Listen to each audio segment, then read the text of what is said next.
ஆண்டவருடைய ஆவி என்மேல் உள்ளது, ஏனெனில் அவர் எனக்கு அருள் பொழிவு செய்துள்ளார். ஏழைகளுக்கு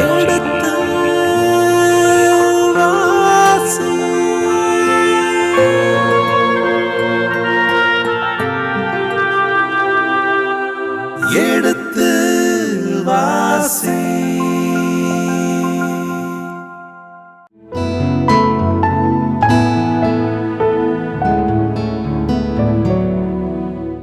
இனிய இதயங்களே, குறிப்பேட்டின் 2ஆம் புத்தகத்தில் 9ஆம் அதிகாரத்துடன விவிலிய விளக்கங்களுக்கு செவிமடுக்க இருக்கின்றோம். இதில் சாலமோன் ஞானமிக்க செயல்கள் இன்னும் அதிகமாக எவ்வாறு இருந்தன, அந்த ஞானத்தை பார்த்து யாரெல்லாம் வியந்தார்கள், நாமும் அதை எப்படி வியக்க முடியும், நமக்குள் இருக்கின்ற ஞானம் என்னவாக இருக்கின்றது என்பதை எல்லாம் அறிந்து கொள்ள ஆர்வமாக இருக்கின்றோம். வாருங்கள், நிகழ்ச்சிக்குள் செல்வோம்.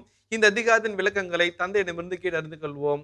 உங்கள் சார்பாக தந்தைக்கு வணக்கம் சொல்லி நிகழ்ச்சி தொடங்குவோம். வணக்கம் தந்தை அவர்களே.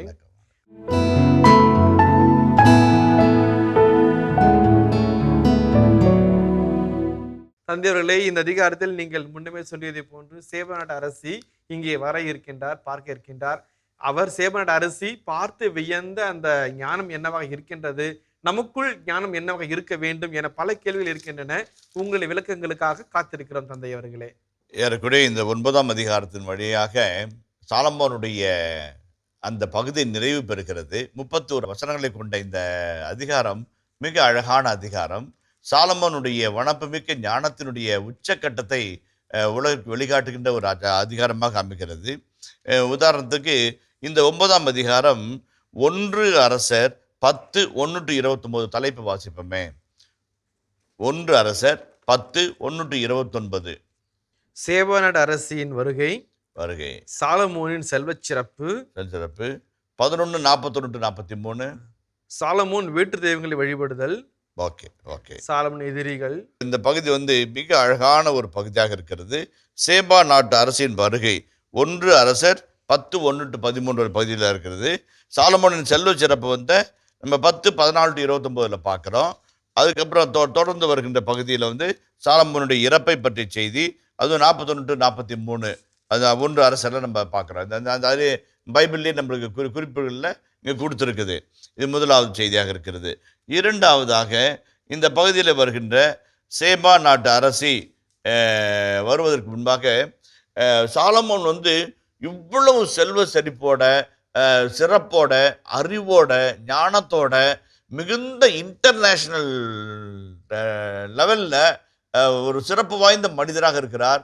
சேபா என்கின்ற ஒரு நாட்டிலிருந்து ஒரு அரசி அவரை தேடிக்கொண்டு வருகிறார் என்றெல்லாம் நாம் பார்க்கின்ற போது எப்படி இப்படிப்பட்ட அறிவுக்கும் ஞானத்துக்கும் குறிப்பிட்ட ஆசிரியர் என்ன ஒரு காரணத்தை வைத்திருக்கிறார் என்று சொன்னால், 1 அவர் ஆண்டவரின் இல்லத்தை கட்டினார், ஆண்டவர் அவர் இல்லத்தை கட்டுகிறார். ஆண்டவரின் இல்லத்தை அவர் கட்டியதால் அவர் இல்லத்தை ஆண்டவர் கட்டுகிறார். இது முதல் காரியமாகுது.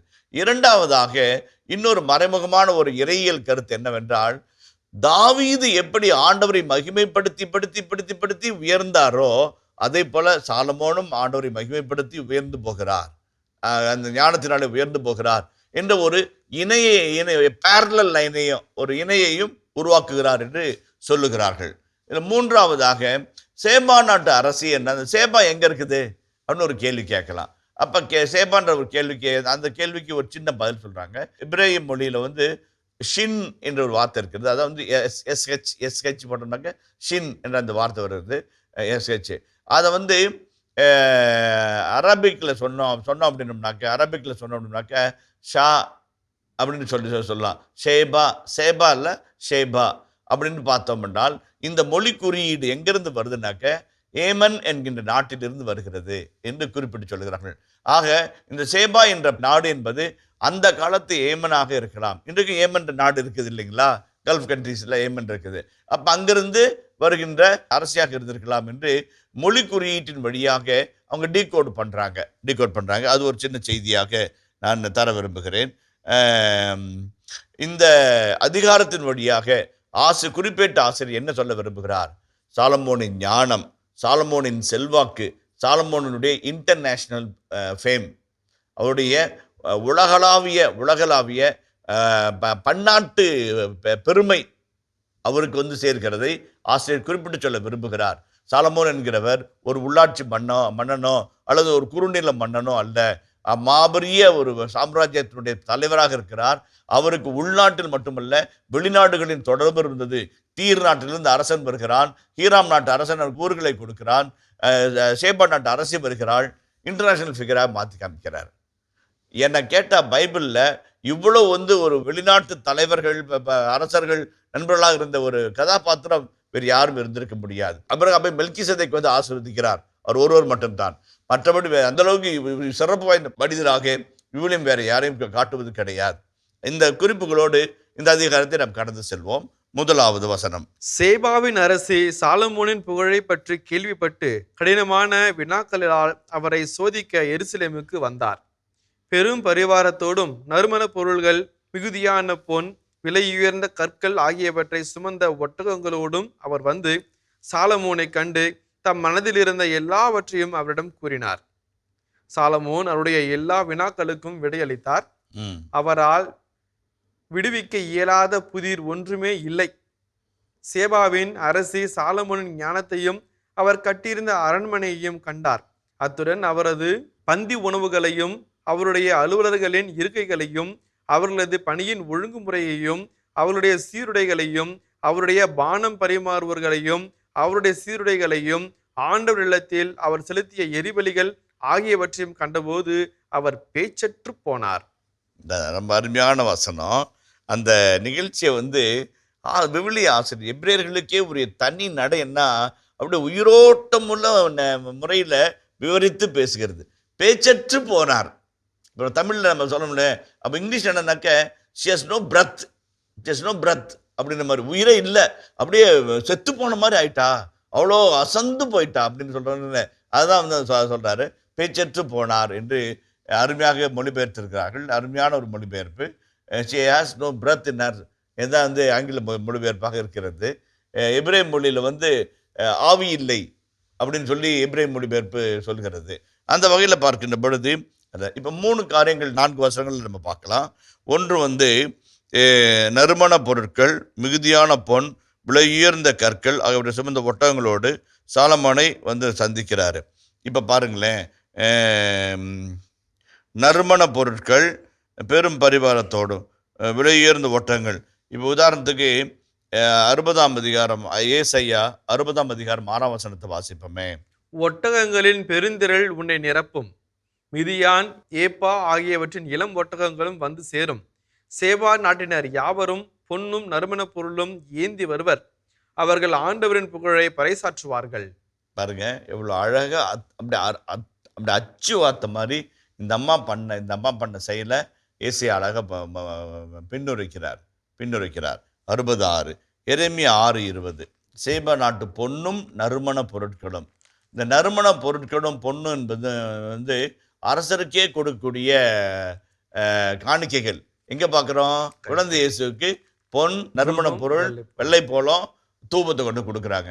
அது அரசனுக்கே உரிய காணிக்கைகளாக சொல்லப்படுகிறது. எரேமியா 6:20 சேபா நாட்டு தூபமும் தொலைநாட்டு நறுமண நாணலும் எனக்கு எதற்கு? உங்கள் எரிபரிகள் எனக்கு ஏற்புடவை அல்ல, உங்களின் மற்றைய பலிகளும் எனக்கு உகவை தரவில்லை. எரிபலிகளும் நறுமண பொருட்களை பற்றி அந்த இடத்துல அழகாக குறிப்பிட்டு சொல்கிறாங்க. இப்போ உதாரணத்துக்கு சேபா நாட்டு அரசின்னு நம்ம சொல்கிறோம் இல்லைங்களா? அதே போல் எத்தியோப்பிய அரசனுடைய அமைச்சன் காந்தகே அரசினுடைய அமைச்சன் என்ற அப்போ அரசி ஆள்றாங்க. இப்போ 2000 வருஷத்துக்கு முன்னாடி ஆணாதிக்க சமுதாயத்தில் ஒரு பெண் ஆண்டாளா? அவள் அரசாட்சி செலுத்தினாளா அப்படின்னு ஒரு சில விவிலிய வல்லுநர்கள் கேள்விகள் கேட்குறாங்க. அப்படி கேட்கும்போது ஒரு மிகச்சிறந்த விவிலிய வல்லுனர், அது குறிப்பாக NAB என்று சொல்லப்படுகின்ற நியூ அமெரிக்கன் பைபிள் கமெண்ட்ரி என்ன சொல்லுது அப்படின்னாக்க, ப்ரீ இஸ்லாமிக் டைம்ஸில் பெண்கள் மிக முக்கியமான அரசாட்சி வேலை செய்திருக்கிறார்கள், அதற்கான சான்றுகள் உள்ளது என்று குறிப்பிட்டு சொல்லுகிறார்கள். ஆக பெண்களும் அரசாட்சி இருக்கிறாங்க. இஸ்ராயலிலேயே ராஜ மாதாக்கள் இருக்கிறாங்க. அரசனுடைய அம்மாக்கள் மிகப்பெரிய செயல்பாட்டில் செய்திருக்கிறாங்க. எஸ்தர் மிக அருமையான ஒரு அரசாட்சியுடைய சூழ்ச்சியை வந்து முறியடித்து தன் இன மக்களை காப்பாற்றுகின்ற அற்புதமான பணியை செய்கிறாங்க, ஒரு நல்ல ராணியா இருந்து. அதனால தான் சொல்றாங்க, அரசிகளும் அரசாட்சியில பங்கேற்றதற்கான சான்றுகள் உள்ளன. ஆகவே இந்த சேபா நாட்டு அரசை பற்றி சந்தேகப்பட நமக்கு தேவையில்லை. இது புனை கதையோ அல்லது இட்டுக்கட்டி எழுதப்பட்ட கதையோ அல்ல என்று குறிப்பிட்டு சொல்லுகிறார்கள். அது 2வது பகுதியில் பார்க்கிறோம். 3வதாக பார்க்கும்போது பேச்சிற்று போனார்னு சொல்றீங்களா, அதுக்கு அவங்க பேச்சிற்று போனார்னு சொல்றதுக்கு நம்ம பார்க்குறோம். அதுக்கு அழகா சொல்றாங்க. நல்லா பாருங்க, இப்போ நீங்கள் ஹோட்டலில் போனோம்னாக்க, இப்போ பெரிய பெரிய ஹோட்டலுக்கு போனோம்னாக்க, ஆஜானு பாகமா ஒரு ஆள், பெரிய ஆள், முண்டாஸ் கட்டிட்டு இருப்பார். அவர் வந்தோடனே அப்படியே கதவை டப்புன்னு அப்படி திறப்பார். நம்ம அப்படியே உள்ளே போவோம், வெளியே வருவோம். உள்ளே போனோம்னாக்க சர்வர்ஸ் எல்லாம் நீட்டாக ட்ரெஸ் பண்ணியிருப்பாங்க. அவங்களுக்குன்னு ட்ரெஸ் கோட் இருக்கும், நீட்டாக ட்ரெஸ் இருக்கும், கையில் க்ளவுஸ் போட்டிருக்காங்க, ஹெட் கியர் போட்டிருப்பாங்க, ஷூ போட்டிருப்பாங்க. கரெக்டாக ட்ரெஸ் பண்ணிட்டு அப்படி ரொம்ப அழகாக நேர்த்தியாக அந்த சாப்பாடை கொண்டு வர்றது, பரிமாற விதம் எல்லாமே ரொம்ப நேர்த்தியாக இருக்கும். இதை இப்போ பார்க்குறோம், 2026 பார்க்குறோம். ஆனால் இந்த 4000 வருஷத்துக்கு முன்னாடியே சாலமோன் செஞ்சிருக்கிறாரு. பந்தி பரிமாறுவதற்கான சீருடை, வீட்டினுடைய சுத்தங்களை செய்வதற்கான சீருடை, அலுவலர்களுடைய சீருடை, இதெல்லாம் ஆலயத்தினுடைய எரிபலிகள், ஆலயத்தினுடைய நல்லுறவு பலிகள், இவையெல்லாம் பார்த்து பேச்சற்று போனார். அப்போ அவங்களே ஒரு வசனம் சொல்லுவாங்க. அடுத்த வசனம் அந்த வசனம் தான் வருது. இப்படியெல்லாம் ஒரு அரசாட்சி இருக்க முடியுமா? இப்படியெல்லாம் ஒரு அரசர் இருப்பாரா? எவ்வளோ ஒரு நேர்த்தியா, எவ்வளோ ஒரு ஆர்டரா, எவ்வளோ ஒரு டிசிப்ளினா, எவ்வளோ ஒரு சிஸ்டமேட்டிக்கா, இவ்வளோ ஒரு அழகான ஒரு அரசாட்சியா, இவ்வளோ ஒரு அருமையான நிர்வாகத்திறனா அப்படின்னு அசந்து போறாங்க. அதனால தான் அழகா தமிழில் மொழிபெயர்த்துருக்கிறாங்க, பேச்சற்று போனார், வாயடைத்து போனார். அவங்க என்ன நினைச்சாங்க, கேள்வி கேட்டு அவரை திணறடிக்கணும் அப்படின்னு நினைச்சிட்டு வந்தாங்க. அவரால் விடுவிக்க முடியாத புதிர் எதுவுமே கிடையாது. நான் சின்ன பையனா இருக்குல்ல, எங்கள் கேட்டேஷன் டீச்சர் ஒருத்தர் சொன்னாங்க, சேபா நாட்டு அரசி வந்தாங்களாம், சாலமோன் ராஜா முன்னாடி உட்காந்து பேசிட்டு இருந்தாங்களாம். அப்போ ராணி அந்த சைடில் டேபிள் உட்காந்துருக்காங்க, இவங்க இங்கே உட்காந்துருக்குறாங்க. 2 பூ எடுத்து காமிச்சு, இந்த 2 பூவில் உண்மையான பூ எது, காகித பூன்னு சொல்லுங்க பார்க்கலாம் அப்படின்னு சொல்லி கேட்குறாங்களாம். அப்போ அரசர் அப்படியே எந்திரிச்சு நடந்து போய் அந்த திரைச்சீலை திரைச்சீலை விளக்குறாராம்.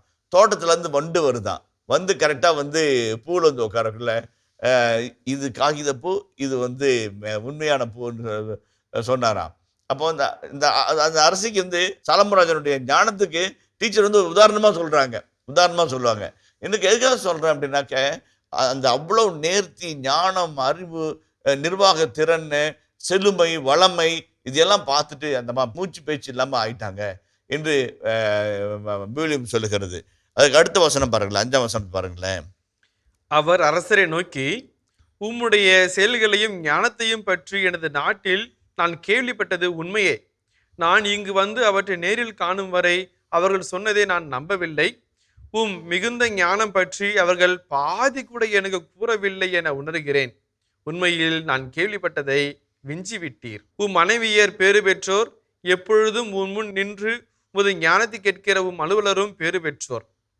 மீது பரிவு கொண்டு உம்மை தம் அரியணையில் ஏற்றி தமக்காக உம்மை அரசராக்கிய கடவுளாம் ஆண்டவர் போற்றி போற்றி இஸ்ரேல் மக்களை என்றென்றும் நிலைநிறுத்த கடவுள் அவர்கள் மேல் கொண்டிருக்கும் அன்பினால் நீர் அவர்களுக்கு நீதியும் நியாயமும் வழங்க உம்மை அரசராக ஏற்படுத்தியுள்ளார் என்று கூறினார். இதில் 2 விஷயம் இருக்குது சாமி. ஒன்று ஞானத்தை பாராட்டுறாரு. ஃபர்ஸ்ட் பகுதியில் நான் கேள்விப்பட்டதில் பாதி கூட இது இல்லாமல் அதுக்கு மிச்சமாக நடந்திருக்குது. நான் கேள்விப்பட்டது வெறும் சொற்பந்தான், ஆனால் நான் பார்க்கும்போது அதை விட மிகுதிக்கு மேலே மிகுதியாக நான் பார்க்குறேன்னு சொல்லி சொல்கிறாங்க. இது சாலமோனை பற்றிய ஒரு செய்தி. உம்முடைய ஞானம், உம்முடைய மனிதர்கள், உம்முடைய மனைவியர்கள் பேறு பெற்றவர்கள், உம்முடைய முன்பாக நின்று உம்முடைய ஞானத்தை கேட்கிறவர்கள் பேறு பெற்றவர்கள் சொல்லிட்டு, உம்மை அரசராக்கிய கடவுள் யார் சொல்றது? ஒரு சேபா நாட்டு அரசி, ஒரு புற இனத்து பெண் ஆண்டவரை வெளிப்படுகிறாள். எப்படி ராகாபு ஆண்டவரை பற்றிய ஒரு நம்பிக்கையை அந்த விலைமாது இஸ்ராயலுடைய வேவுபாக்கு வந்தவரிடம் சொன்னாரோ, அதே போல இந்த இடத்துல ஒரு பிற நாட்டு அரசி, ஒரு அந்நிய இனத்தை சார்ந்தவள் ஆண்டவரை துதிக்கிறாள். அந்த துதிக்கிற வார்த்தைகளை மட்டும் நம்ம ஒரு தடவை வாசிப்போம். நான் நல்லா கேட்டு அதை செய்தியை பார்ப்போம். உம்மீது பரிவு கொண்டு உம்மை தம் அரியணையில் ஏற்றி தமக்காக உம்மை அரசராக்கிய உம் கடவுளாம் ஆண்டவர் போற்றி. பாருங்க, அப்போ ரொம்ப அழகான வார்த்தை பண்ணுறாங்க. உம்மீது பரிவு கொண்டு. நீங்கள் அரசராக இருக்கிறது உங்கள் அறிவினால் அல்ல, உங்கள் திறமையினால் அல்ல, கடவுள் கொண்ட பரிவினால்.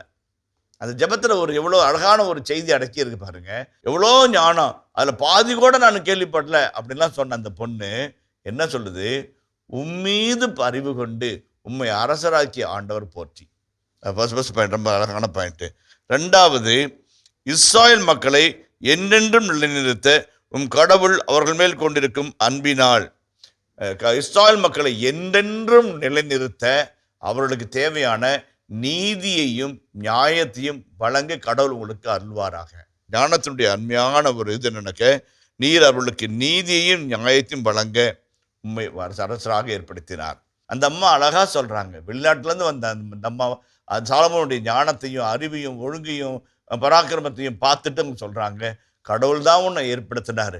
உன் முன்னாடி உன்னோட வாழ்றவங்க, உன் முன்னாடி நிற்கிறவங்க எல்லாம் பாக்கியவான்கள், என்னால் அந்த மாதிரி நிற்க பாக்கியம் இல்லையே அப்படின்னு சொல்லிட்டு கடவுள் உங்களை அரசராக ஏற்படுத்தினாரு.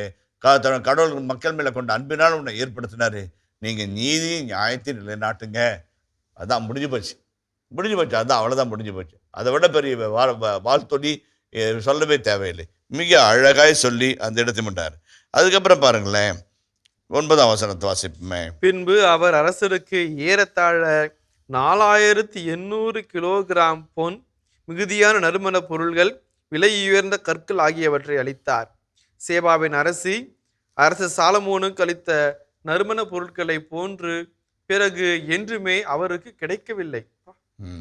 அவ்வளோ செல்வத்தை, அவ்வளோ விலையுயர்ந்த கற்களை, நறுமண பொருட்களை, ஸ்பைசஸ்ஸு, அதாவது ஸ்பைசஸ்ஸு, ஃப்ராங்கின்சென்ஸு அதெல்லாம் கொடுக்குறாங்க. அவ்வளோதான் கொடுக்குறாங்க.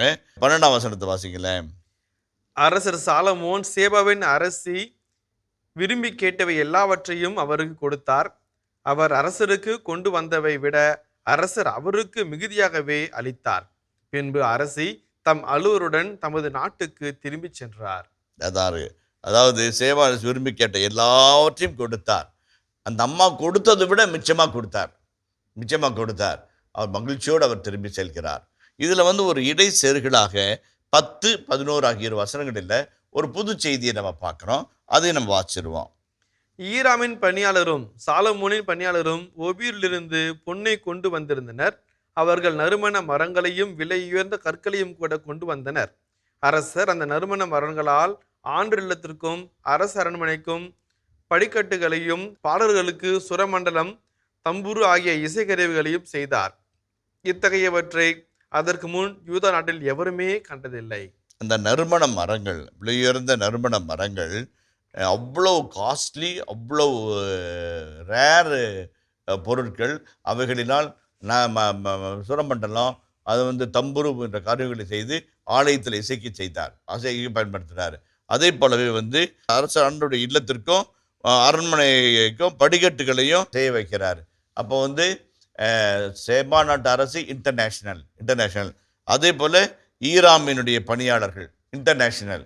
அப்போ சாலமோனுடைய புகழை அப்படியே கோபுரத்து உச்சிக்கு கொண்டு போய் வைக்கிறாரு ஆசிரியர். அதுதான் நம்முடைய இந்த பகுதியினுடைய அழகான ஒரு இதாக இருக்குது. இப்போ நம்ம சாலமோனின் செல்வ சிறப்பை பற்றி நம்ம பார்க்க போகிறோம்.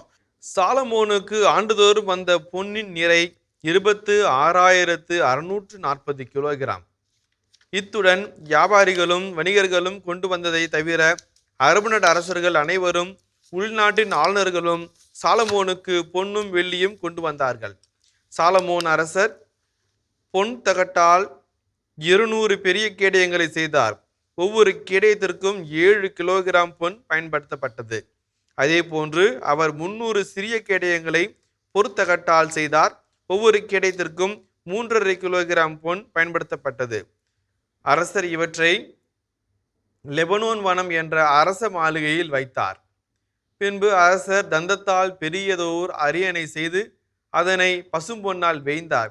அந்த அரியணைக்கு பொன்னாலான 6 படிகளும் பொன்னாலான ஒரு கால்மனையும் இருக்கையின் 2 மருங்கிலும் கைத்தாங்கிகளும், அக்கைத்தாங்கிகளுக்கு அருகில் 2 சிங்கங்களும் இருந்தன. இந்த 6 படிகளின் இரு மருங்கிலும் 12 சிங்கங்கள் நின்றன. இது போன்ற அரியணை வேறு எந்த அரசிலும் செய்யப்பட்டதில்லை. சாலமோன் பானபாத்திரங்கள் அனைத்தும் பொன்னால் ஆனவை. லெபனோன் வனத்தில் இருந்த எல்லா கலன்களும் பசும் பொன்னால் ஆனவை. சாலமோனின் காலத்தில் வெள்ளிக்கு எத்தகைய மதிப்பு இல்லை. அரசரின் கப்பல்கள் ஈராமின் பணியாளருடன் 3 ஆண்டுகளுக்கு ஒரு முறை தர்சீசுக்கு சென்று அங்கிருந்து பொன், வெள்ளி, தந்தம், குரங்கு, மயில் ஆகியவற்றை ஏற்றுக்கொண்டு வந்தன. ஓகே, இப்போ 7 வசனங்களை நம்ம வாசிச்சிருக்கிறோம். இப்போ சாலமோனுக்கு ஆண்டுதோறும் அந்த பொன்னின் நிறை 26,640 கிலோகிராம் தங்கம். 26,000 கிலோ தங்கம் வந்திருக்குதுன்னு சொல்லி சொல்கிறாங்க. அதுக்கு ஒரு இது கீழே ஒரு அடிக்குறிப்பு கொடுத்துருக்குறாங்க பாருங்க. 666 தாலந்து என்பது எபிரேய பாடம். 666 எபிரேய பாடம். இவன் நம்ம கிலோகிராம்னு போட்டுக்கிறோம். 6,640 26,640 கிலோகிராம்னு. அதேமாதிரி இந்த வியாபாரிகள், வணிகர்கள், அரபு நாட்டு அரசர்கள் அனைவரும், உள்நாட்டின் ஆளுநர்களும் சாலமோனுக்கு வெள்ளியும் பொண்ணும் கொண்டிருக்கிறாங்க. இப்போ அவ்வளவு செல்வாக்கு கொடுக்குறாங்க. என்ன பண்ணுறாங்க? இவங்கெல்லாம் கப்பம் கட்டுறாங்க. அது டேக்ஸ் கட்டுற மாதிரி அது செய்கிறாங்க. அதே போல் சாலமோன் அவற்றை வைத்து விரயம் செய்யவில்லை, எதையும் விரயம் செய்யவில்லை. மாறாக அவற்றை வைத்து கேடயங்களை, பொன் தகட்டினால் ஆன கேடயங்களை அவர் செய்கிறாரு. அதே போலவே பெரிய அரியணை ஒன்றை செய்து அதை பசும் பொன்னால் வைக்கிறார். அவருக்கென்று ஒரு பெரிய அரியணை, அதில் 6 படிக்கட்டு, 2 பக்கம் 2 சிங்கம், பெரிய சிங்கம் இருக்கிற மாதிரி தங்கத்தில் வடித்து வச்சுக்கிறாரு. அது அவருடைய மகத்துவத்துக்கும் மாண்புக்கும் அவருடைய எழுச்சிக்கும் அடையாளமாக அதை போட்டுக்கிறாரு. அதே மாதிரி சாலமோனுடைய பானபாத்திரங்கள் அது எல்லாமே பொன்னால் வேயப்பட்டிருக்கிறவை எல்லாமே சொல்கிறாங்க. அல்லது லெபனோன் வனம்னு ஒன்று இருக்கு இல்லைங்களா, ஃபாரஸ்ட் ஆஃப் லெபனான் என்று ஆங்கிலத்தில் மொழிபெயர்ப்பு செய்கிறாங்க. என்னன்னாக்க லெபனானுடைய மரங்கள் மிகுந்த உயர்தரம் வாய்ந்த மர வகைகள். லெபனான்லேருந்து எடுத்துகிட்டு அந்த மாளிகை கட்டி தூணா மரத்தூணில் கட்டியிருக்கிறாங்க. ஒரு அத்தானி மண்டபம் மாதிரி பெரிய மரத்தூண்லேயே கட்டிக்கிறாங்க. அவ்வளோ மரங்கள் கொண்ட தூண்களை கொண்டதுனால என்ன சொன்னாங்க, லெபனானுடைய காடுகளே அங்கே வந்துருச்சு அப்படின்னு சொல்லும் அர்த்தத்தில் ஃபாரஸ்ட் ஆஃப் லெபனான் என்று சொல்லி பெயர் வச்சுக்கிறாங்க இதுக்கு. அது one of the greatest achievement of சாலமோன்னு. இப்போ அதுக்கான தடயம் கிடையாது, ஆர்கியாலஜிக்கலாகவும் நம்ம ப்ரூவ் பண்ண முடியாது, இதெல்லாம் அழிஞ்சிருச்சு. ஆனாலும் இந்த விவிலிய குறிப்பீடு நமக்கு பெரிய அத்தாட்சி அமையுது. அதே போல நம்ம ஏற்கனவே வாசித்த மாதிரி கப்பல் வணிகத்தில் ஈடுபடுறதையும் சாலமோன் காலத்தில் போடுறாங்க.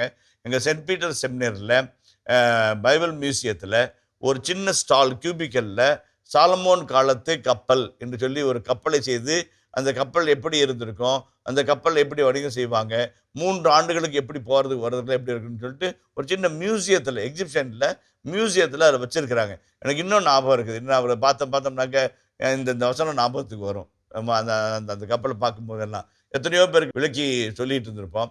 அந்த வசனத்துக்கு சொல்லும்போது தானாக ஞாபகத்துக்கு வருகிறது. இனிய இதயங்களே, இதுவரை நாம் எழுத்துவாசி நிகழ்ச்சியில் குறிப்பிட்ட 2ஆம் புத்தகத்தினுடான விவிலிய இறை வசனங்களுக்கு செவிமடுத்துக் கொண்டிருக்கின்றோம். இதன் தொடர்ச்சியை மீண்டும் அடுத்த பகுதியில் தொடர்வோம். அதுவரை இணைந்திருங்கள். இயேசுவுக்கே புகழ், இயேசுவுக்கே நன்றி, மரியே வாழ்க. உலகத்தின் நாட்டு அரசர்கள் எதுக்கு வருவாங்க? படையெடுத்து வருவாங்க, போர் தொடுக்க வருவாங்க, பொறாம பிடிச்சி வருவாங்க. ஆனால் இவருக்கு பொன், வெள்ளி, பொன்னாலான உடைகள், பட்டாடைகள், அப்புறம் கோவேறு கழுதைகள் உள்ளிட்ட பல்வேறு விதமான